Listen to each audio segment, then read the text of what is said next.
70 kilo ഉള്ള ഈ ഫോട്ടോയിൽ കാണുന്ന ഞാൻ വെറും 2 മാസം കൊണ്ടാണ് 50 കിലോ ആയിട്ട് കുറഞ്ഞത്. ഇതിന് ഞാൻ പ്രത്യേക ഫുഡും ഡയറ്റുകളും ശ്രദ്ധിച്ചിരുന്നു. അതേപോലെ തന്നെ ചില ഭക്ഷണങ്ങൾ ഒഴിവാക്കി, ചില ഭക്ഷണങ്ങൾ ഞാൻ ഇൻക്ലൂഡ് ചെയ്തു. പലരും ഇന്ന് അമിതവണ്ണം കാരണം ബുദ്ധിമുട്ടുന്നവരാണ്. ഈ പൊന്നത്തടി അല്ലെങ്കിൽ അമിതവണ്ണം കാരണം നമുക്ക് ഇഷ്ടമുള്ള ഡ്രസ്സ് ധരിക്കാൻ പറ്റാത്ത അവസ്ഥ, അതല്ലെങ്കിൽ ഇത് വേറെ പല ജീവിതശൈലി രോഗങ്ങൾക്ക് കാരണമാകുന്നുണ്ട്. Thyroid, PCOD, diabetes, BP, fatty liver, ഇങ്ങനെ പല ജീവിതശൈലി രോഗങ്ങൾക്കും ഈ അമിതവണ്ണം അല്ലെങ്കിൽ പൊന്നത്തടി എന്നുള്ളത് ഒരു പ്രധാന കാരണമാണ്. അപ്പം നമ്മുടെ വെയിറ്റ് ഹെൽത്തി ആയിട്ട് കുറച്ച് കഴിഞ്ഞാൽ തന്നെ നമ്മുടെ മിക്കവാറും അസുഖങ്ങളും അതിൽ തന്നെ കൺട്രോളായി കിട്ടും. ഒട്ടുമിക്ക രോഗങ്ങളും ഫ്യൂച്ചറിൽ വരാതിരിക്കാനും നമ്മുടെ വെയിറ്റ് ലോസ് വളരെ നിർബന്ധമായിട്ടുള്ള കാര്യമാണ്. പ്രഗ്നൻസി ടൈം കഴിഞ്ഞ് ഡെലിവറി കഴിഞ്ഞിട്ടുള്ള പല സ്ത്രീകളും ഈ 70 കിലോ 80 കിലോയിലുള്ളവർ എങ്ങനെയാണ് വെയിറ്റ് കുറയ്ക്കാൻ പറ്റുക, അതിനുശേഷം പറ്റുന്നില്ല എന്ന് ബുദ്ധിമുട്ട് ഒരുപാട് പേര് പറഞ്ഞിട്ടുണ്ട്. അങ്ങനെയുള്ളവർക്ക് ഒരു ഇൻസ്പിറേഷൻ ആയിക്കോട്ടെ എന്ന് പറഞ്ഞിട്ടാണ് എൻ്റെ ഈ വീഡിയോ, എൻ്റെ എക്സ്പീരിയൻസ് ഞാൻ നിങ്ങളുമായിട്ട് ഷെയർ ചെയ്യുന്നത്. ഇത് നിങ്ങളുടെ doctor Jumana Haseen AG, doctor Jumana's homeo care, Vadakkanchery, Palakkad.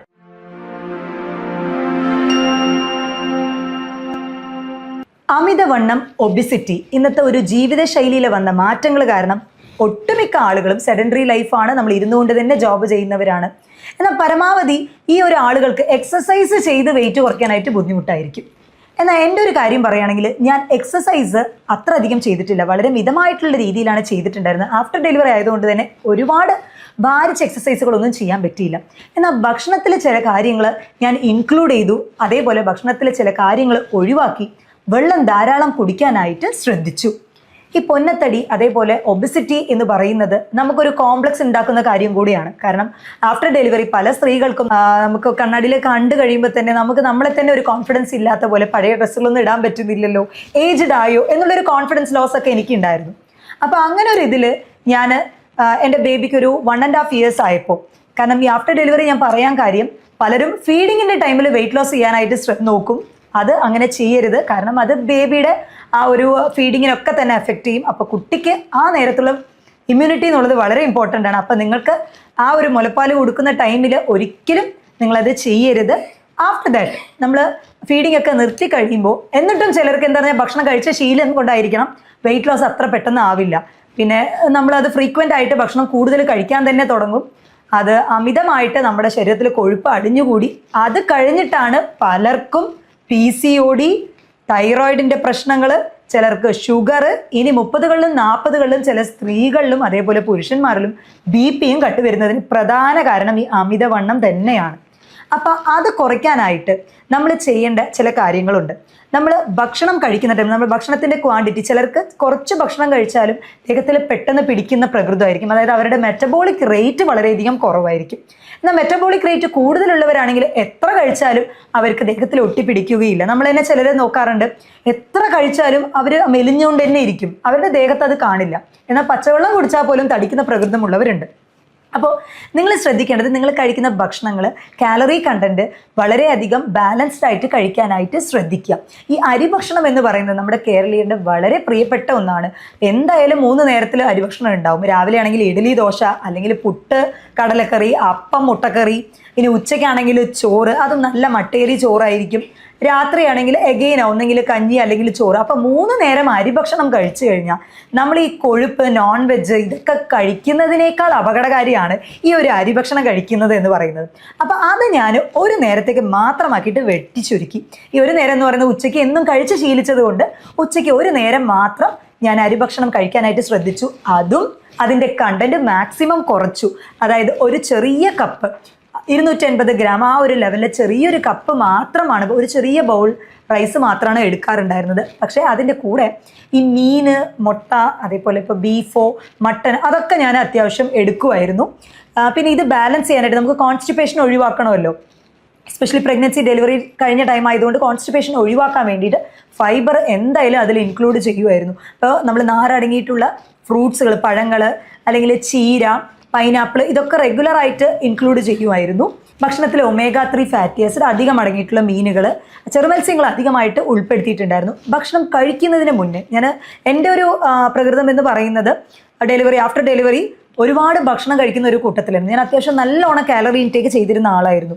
അപ്പോൾ അത് പെട്ടെന്ന് കുറയ്ക്കുക എന്ന് പറയുന്നത് പോസിബിൾ അല്ല. കാരണം നമ്മുടെ കുടലും ശരി ആമാശയവും നമ്മൾ ഈ കഴിച്ച ആ ഒരു ഇതിനോട് അഡാപ്റ്റഡ് ആയിരിക്കും. അപ്പോൾ പെട്ടെന്ന് നമ്മൾ നമ്മുടെ കണ്ടന്റ് കുറയ്ക്കുമ്പോൾ വിശപ്പ് ഇങ്ങനെ ഇടയ്ക്കിടയ്ക്ക് വന്നുകൊണ്ടേയിരിക്കും. അപ്പോൾ ഞാൻ ഭക്ഷണം കഴിക്കാൻ പോകുന്നതിന് ഒരു അരമണിക്കൂർ മുന്നേ എൻ്റെ വയറ് ഒരു പകുതിയോളം ഞാൻ വെള്ളം കൊണ്ട് ഫില്ല് ചെയ്യും. നന്നായി വെള്ളം കുടിക്കും. എന്നിട്ടാണ് ഞാൻ ഭക്ഷണം കഴിക്കാൻ പോകുള്ളൂ. അപ്പോൾ ഓട്ടോമാറ്റിക്കലി കുറച്ച് കഴിക്കുമ്പോൾ തന്നെ വയറ് ഫില്ലിംഗ് ആയിട്ട് തോന്നിക്കും. പിന്നെ എഗെയിൻ വിശക്കുന്ന സമയത്ത് ഞാൻ സ്നാക്സ്, ഫ്രൈഡ് ഐറ്റംസ് അങ്ങനെയൊക്കെ കഴിച്ചിരുന്ന ശീലമുണ്ട്. അതൊക്കെ പരമാവധി ഒഴിവാക്കി ജ്യൂസ് ആയിട്ട് കഴിക്കുന്നത് ഒഴിവാക്കി. കാരണം ഈ ജ്യൂസ് പുറത്തുനിന്ന് വാങ്ങിക്കുന്നതിലൊക്കെ ഹൈ ഫ്രക്ടോസ് കോൺ സിറപ്പ് ഉണ്ട്. സോ ഇത് ഒരു ആർട്ടിഫിഷ്യൽ സ്വീറ്റനിങ് ഏജന്റാണ്. പെട്ടെന്ന് നമുക്ക് സ്വീറ്റ് കിട്ടാൻ വേണ്ടിയിട്ട് അവർ എളുപ്പത്തിന് വേണ്ടി വളരെ ചീപ്പായിട്ട് അവൈലബിൾ ആവുന്നതാണ് ഈ ഹൈ ഫ്രക്ടോസ് കോൺ സിറപ്പ് എന്ന് പറയുന്നത്. ഇത് ഫാറ്റി ലിവർ പോലുള്ള അപകടകാരിയായിട്ടുള്ള പ്രശ്നങ്ങൾ ഉണ്ടാക്കാൻ മെയിൻ കാരണക്കാരനാണ്. അതുകൊണ്ട് തന്നെ പരമാവധി പാക്കഡ് ടിൻഡ് ആയിട്ടുള്ള ജ്യൂസുകളൊക്കെ ഒഴിവാക്കി ജ്യൂസായിട്ട് അടിച്ചു കുടിക്കുന്നത് തന്നെ ഒഴിവാക്കിയിട്ട് പഴങ്ങൾ അതേപടി കഴിക്കാനായിട്ട് ശ്രദ്ധിച്ചു. പേരയ്ക്ക, അതേപോലെ ഓറഞ്ച്, നേന്ത്രപ്പഴം ഒക്കെ തന്നെ കഴിച്ചു. പക്ഷേ ആ ഫ്രൂട്ട്സ് അതേ രീതിക്കാണ് കഴിക്കാനായിട്ട് ശ്രദ്ധിച്ചത്. അത് ജ്യൂസ് ആക്കിയിട്ട് ഒഴിവാക്കി. ആപ്പിള് അതൊക്കെ ഒഴിവാക്കിയിട്ടോ. ഹൈ കാലറി ആയിട്ടുള്ള ഭക്ഷണങ്ങൾ ഞാൻ പരമാവധി ഒഴിവാക്കിയിട്ടുണ്ടായിരുന്നു. കുക്കുംബർ അത് ഓൾമോസ്റ്റ് 0 കാലറി ആയിട്ടാണ് കണക്കാക്കപ്പെടുന്നത് ഈ വെള്ളരിക്ക അല്ലെങ്കിൽ കക്കിരിക്ക എന്ന് പറയുന്നത്. അപ്പോൾ അത് അധികം ഇൻക്ലൂഡ് ചെയ്തു. കാരണം അത് നമ്മൾ ഹൈഡ്രേറ്റഡ് ആയിട്ട് വെച്ചിരിക്കും. മാത്രമല്ല അത് എപ്പോഴും ഫില്ലിംഗ് ആയിരിക്കും. അത് കുറച്ച് കഴിക്കുമ്പോൾ തന്നെ നമുക്ക് ഫില്ലിംഗ് ആവും, ജലാംശം കൂടുതലായതുകൊണ്ട്. അപ്പോൾ അതുകൊണ്ടുള്ള സാലഡുകൾ പ്രിപ്പയർ ചെയ്ത് കഴിക്കുമായിരുന്നു ഞാൻ. അതായത് വെള്ളരിക്കയും അതിൽ കുറച്ച് തൈര് ആഡ് ചെയ്തിട്ട്, പിന്നെ പ്രോട്ടീനിന് വേണ്ടിയിട്ട് നമ്മൾ ഈ വെളുത്ത കടല, അത് വളരെയധികം ചെന്നാക്കടല എന്ന് പറയുന്നത് വളരെയധികം പ്രോട്ടീൻ അധികം നിറഞ്ഞതാണ്. അപ്പോൾ അതും ഇൻക്ലൂഡ് ചെയ്തിട്ട് അങ്ങനെ ഒരു ബാലൻസ്ഡ് ആയിട്ട് ഇടയ്ക്ക് വിശക്കുന്ന ടൈമിൽ ഇങ്ങനെ ഒരു സാലഡ് കഴിക്കും. പിന്നെ ഡെലിവറി കഴിഞ്ഞ ടൈം ആയതുകൊണ്ട് തന്നെ എനിക്ക് ഒരുപാട് ഭാരിച്ച എക്സസൈസുകളൊന്നും ചെയ്യാൻ പറ്റിയില്ല. എന്നാൽ മിതമായിട്ട് ഞാൻ കിടന്നുകൊണ്ട് തന്നെ ചെറിയ ചെറിയ വർക്കൗട്ട്സ്, അതായത് അബ്ഡോമൻ, നമ്മൾ എന്ത് തന്നെ തടി ഫുള്ള് കുറഞ്ഞാലും ചിലപ്പോൾ വയറ് ചിലർക്ക് ചാടി തന്നെ ഇരിക്കും. അപ്പോൾ ആഫ്റ്റർ ഡെലിവറി വയറ് കുറയ്ക്കണമെന്ന് ആഗ്രഹിക്കുന്നവർ ചില എക്സസൈസുകൾ, ഇപ്പോൾ കിടന്നുകൊണ്ട് തന്നെ ഒരു കാല് മാത്രം സ്ട്രെയിറ്റ് ലെഗ് റൈസ് ചെയ്യുക, ഒരു 45 ഡിഗ്രി റൈസ് ചെയ്യുക, അങ്ങനെ ഒരു 5 കൗണ്ടിൽ വെച്ചാണ് സ്റ്റാർട്ട് ചെയ്യുക. കാരണം ഒരു എക്സസൈസും ചെയ്യാത്തവർ പെട്ടെന്ന് പോയി ഒരു ദിവസം ഓടുക, വാക്കിംഗ് ചെയ്യുക, അല്ലെങ്കിൽ ഭാരിച്ച എക്സസൈസുകളൊക്കെ ചെയ്ത് കഴിഞ്ഞാൽ അടുത്ത ദിവസം നമുക്ക് മസിൽ ക്രാംസ്, പിന്നെ ഒറ്റ ദിവസമേ കാണുള്ളൂ, പിന്നീട് നമുക്ക് ചെയ്യാൻ നല്ല ബുദ്ധിമുട്ടായിരിക്കും. അപ്പോൾ കുറച്ച് എപ്പോഴും ഭയങ്കര സ്ലോ ആയിട്ട് തന്നെ സ്റ്റാർട്ട് ചെയ്യുക.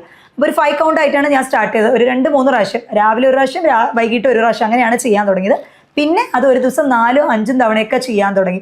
അതായത് ഈ സ്ട്രെയിറ്റ് ലെഗ് റൈസ് ചെയ്തിട്ടുള്ള ആ ഒരു എക്സസൈസ് റെഗുലറായിട്ട് ചെയ്യാൻ തുടങ്ങി. അതേപോലെ തന്നെ കാല് കിടന്നുകൊണ്ട് മുട്ടിനോട് അടുപ്പിച്ച്, വയറ് മുട്ടിനോട് അടുപ്പിച്ചിട്ട് കാല് മടക്കിക്കൊണ്ട്, ഇതൊക്കെ ആപ്സിനുള്ള എക്സസൈസ് ആയിട്ട് ഞാൻ ട്രൈ ചെയ്തതായിരുന്നു. അത് നല്ല റിസൾട്ടും കിട്ടി. കാരണം അബ്ഡോമിനൽ ഫാറ്റ് കുറയ്ക്കാനായിട്ട് അത് വളരെയധികം സഹായിച്ചു. ഭക്ഷണത്തിൽ ഞാൻ ഉൾപ്പെടുത്തിയത് ഈ അരിഭക്ഷണം തന്നെ പരമാവധി, അത് ഞാൻ പറഞ്ഞല്ലോ 1 കപ്പ് എന്ന് പറഞ്ഞിട്ട്, അതിൽ തന്നെ ചെറുധാന്യങ്ങൾ അധികം അടങ്ങിയിട്ടില്ല. ഈ ചെറുധാന്യങ്ങളുടെ സ്പെഷ്യാലിറ്റി എന്തെന്ന് വെച്ചാൽ കുറച്ച് കഴിക്കുമ്പോൾ തന്നെ അത് ഫില്ലിംഗ് ആയിട്ടുണ്ടാവും. മാത്രമല്ല അതിൽ അന്നജം മാത്രമല്ല, അധികം മിനറൽസ്, വൈറ്റമിൻസ് എല്ലാം അതിൽ അടങ്ങിയിട്ടുണ്ട്. അപ്പോൾ ചെറുധാന്യങ്ങളായിട്ടുള്ള, അതായത് ഇപ്പോൾ റാഗി, പിന്നെ കമ്പ്, വിറക് എന്നൊക്കെ പറയുന്ന പോലെ ചെറുധാന്യങ്ങളുണ്ട്. അപ്പോൾ ഇത് മില്ലറ്റ്സ് വളരെയധികം ഇഫക്റ്റീവാണ്. വെയിറ്റ് ലോസ് ചെയ്യാൻ ആഗ്രഹിക്കുന്നവർ മില്ലറ്റ്സിൻ്റെ കഞ്ഞി, മില്ലറ്റ് റൈസ്, നമ്മൾ റെഡ് റൈസ് അവൈലബിൾ ആണ്, ബ്ലാക്ക് റൈസ്, കറുപ്പ് കവനി എന്നൊക്കെ പറയുന്ന പോലെ ബ്ലാക്ക് റൈസ് അവൈലബിൾ ആണ്. ഇതൊക്കെ തന്നെ റെഗുലറായിട്ട് എടുത്തിരുന്നു. പിന്നെ മുട്ട ഹൈലി പ്രോട്ടീനേഷ്യസ് ആണ്. വെയിറ്റ് ലോസ് ചെയ്യാൻ ആഗ്രഹിക്കുന്നവർ, വെയിറ്റ് ഗെയിൻ ചെയ്യാൻ ആഗ്രഹിക്കുന്നവർ രണ്ടുപേരും മുട്ട എന്നുള്ളത് ഒഴിവാക്കാൻ പറ്റാത്ത ഒന്നാണ്. ഇപ്പോൾ വെയിറ്റ് ലോസിന് നമുക്ക് മുട്ട ഒഴിച്ചുവിടാൻ പറ്റാത്ത ഒന്നാണ്. അപ്പോൾ ദിവസവും ഞാൻ ഒരു മുട്ട റെഗുലറായിട്ട് തന്നെ എടുത്തിരുന്നു. പിന്നെ ഞാൻ നേരത്തെ പറഞ്ഞ പോലെ ഹൈഡ്രേറ്റഡ് ആയിട്ട് വെച്ചിരിക്കുക. കാരണം നമ്മൾ പെട്ടെന്ന് ഭക്ഷണം കുറയ്ക്കുന്നത് കൊണ്ട് തന്നെ നമ്മുടെ എനർജി ലോ ആവാൻ സാധ്യതയുണ്ട്, നമ്മൾ വീക്കായിട്ട് ഫീൽ ചെയ്യാൻ സാധ്യതയുണ്ട്. അപ്പോൾ ഞാൻ എപ്പോഴും പരമാവധി ഇടയ്ക്കിടയ്ക്ക് വെള്ളം കുടിച്ച് അത് ഞാൻ ഹൈഡ്രേറ്റഡ് ആയിട്ട് ജലാംശം എപ്പോഴും നിലനിർത്തത്തക്ക രീതിയിലാണ് വെച്ചിരുന്നത്. വെറും 2 മാസം കൊണ്ട് ആണ് ഞാൻ ഈ ഒരു 20 കിലോ കുറച്ച് കൊണ്ടുവന്നത്. അത് 50 ആയിരുന്നു. ഇപ്പം എൻ്റെ കറൻ്റ്ലി ഉള്ള വെയിറ്റ് എന്ന് പറയുന്നത് 47 kg ആണ്. അപ്പോൾ നമ്മളെപ്പോഴും ശ്രദ്ധിക്കേണ്ടത്, വെയിറ്റ് ലോസ് ചെയ്യാൻ ആഗ്രഹിക്കുന്നവർ BMI, ബോഡി മാസ് ഇൻഡെക്സ് മസ്റ്റായിട്ട് നമ്മൾ വന്നിട്ട് നോക്കണം. കാരണം ഇപ്പോൾ ഒരു 152 അല്ലെങ്കിൽ 162 സെൻറ്റിമീറ്റർ ഉള്ള ഒരാളാണെന്നുണ്ടെങ്കിൽ അവരുടെ ഒരു ആവറേജ് വെയിറ്റ് എന്ന് പറയുന്നത് 62 to 65, അതിൽ കൂടാനായിട്ട് പാടില്ല. അപ്പം 152 ആണ് എൻ്റെ ഹൈറ്റ്. അപ്പോൾ എൻ്റെ BMI എന്ന് പറയുന്നത് ഒരു 50 കിലോ 52 വരെ വരാം. എന്നാൽ സ്റ്റിൽ ഞാനിപ്പോൾ നോർമൽ ഹെൽത്തി BMIയിലാണ് മെയിൻറ്റെയിൻ ചെയ്ത് വരുന്നത്, 47 കിലോ. അപ്പോൾ എൻ്റെ ഒരു പേഴ്സണൽ ആയിട്ടുള്ള എക്സ്പീരിയൻസ് ഇവിടെ ഞാൻ ഷെയർ ചെയ്യാനായിട്ടുള്ള കാര്യം, ഒട്ടുമിക്ക ആളുകളും വെയിറ്റ് ലോസ് ചെയ്യണം. ഇപ്പോൾ ജനുവരി 2026 തുടങ്ങിക്കഴിഞ്ഞപ്പോൾ റെസൊല്യൂഷൻ ആയിട്ട് തന്നെ ചിലർ വെയിറ്റ് ലോസ് ചെയ്യണമെന്ന് ആഗ്രഹിക്കും. 1-2 ദിവസം ട്രൈ ചെയ്യും, പിന്നെ അതങ്ങനെ വിടും. അല്ലെങ്കിൽ ഇനി ഒരുപാട് ഭാരിച്ച എക്സസൈസ് ഒക്കെ ചെയ്യണമല്ലോ, അതൊക്കെ പറ്റുമോ എന്നൊക്കെ വിചാരിക്കുന്നവരുണ്ട്. അപ്പോൾ അവർക്കൊക്കെ ഒരു ഇൻസ്പിറേഷൻ ആയിക്കോട്ടെ എന്ന് പറഞ്ഞിട്ട് തന്നെയാണ് ഞാൻ എൻ്റെ ഈ പേഴ്സണൽ ആയിട്ടുള്ള എക്സ്പീരിയൻസ് ഷെയർ ചെയ്യുന്നത്. എന്നെ കൊണ്ട് പറ്റുമെന്നുണ്ടെങ്കിൽ തീർച്ചയായിട്ടും നിങ്ങളെ കൊണ്ടും പറ്റും. അതിന് ചില പ്രത്യേക ഡയറ്റ് ഷെഡ്യൂൾസ് നമ്മൾ ഓരോരുത്തർക്കും അനുസരിച്ചാണ് അത് നമ്മൾ ഓൾട്ടർ ചെയ്യുക. കാരണം ഡയറ്റ് നമ്മൾ പറഞ്ഞു കൊടുക്കുമ്പോൾ, ഞാൻ എൻ്റെ പേഷ്യൻസിനാണെങ്കിൽ ഞാൻ പറഞ്ഞു കൊടുക്കുമ്പോൾ എല്ലാവർക്കും ഒരേ ഭക്ഷണം എന്നുള്ള രീതിയിലാണ്. ചിലർക്ക് അസിഡിറ്റി പ്രശ്നമുള്ളവരുണ്ടാകും. അപ്പം അവർക്ക് നമ്മൾ ഈ വൈറ്റമിൻ സി അടങ്ങിയിട്ടുള്ളതോ അല്ലെങ്കിൽ ഓറഞ്ചുകൾ അധികം ഉൾപ്പെടുത്തുന്നതോ അല്ലെങ്കിൽ കടല, പയറുവർഗ്ഗങ്ങൾ പരമാവധി ഒഴിവാക്കിയിട്ട് വേറെ പ്രോട്ടീൻ വെച്ച് ബാലൻസ് ചെയ്യണം. അതേപോലെ പാലുൽപ്പന്നങ്ങൾ കഴിക്കുമ്പോൾ എന്തെങ്കിലും വരുന്നവരുണ്ടാവും, ലാക്ടോസ് ഇൻടോളറൻസ്. അപ്പം അങ്ങനെയുള്ളവരിൽ നമ്മൾ ഈ മിൽക്ക് ഷേക്കും കാര്യങ്ങളൊക്കെ പരമാവധി ഒഴിവാക്കണം. പാലിന് പകരം നമ്മൾ സോയാ മിൽക്ക് ഒരു സബ്സ്റ്റിറ്റ്യൂട്ട് ആയിട്ട് പറയാറുണ്ട്. ഇപ്പം പനീർ കഴിക്കുമ്പോൾ ബുദ്ധിമുട്ടുള്ളവർക്ക് അതിന് പകരം വേറെ പ്രോട്ടീൻ സോഴ്സ്. അങ്ങനെ ഒരു ബാലൻസ്ഡ് ആയിട്ട്, എല്ലാവർക്കും ഒരേ ടൈപ്പ് നമുക്ക് പറ്റില്ല. ഓരോരുത്തരും ഇൻഡിവിജ്വൽ ആയിട്ട് എന്താണോ അവരുടെ ദേഹപ്രകൃതം അതിനനുസരിച്ചായിരിക്കും നമ്മൾ ഡയറ്റ് ഷെഡ്യൂൾ ചെയ്ത് കൊടുക്കുന്നത്.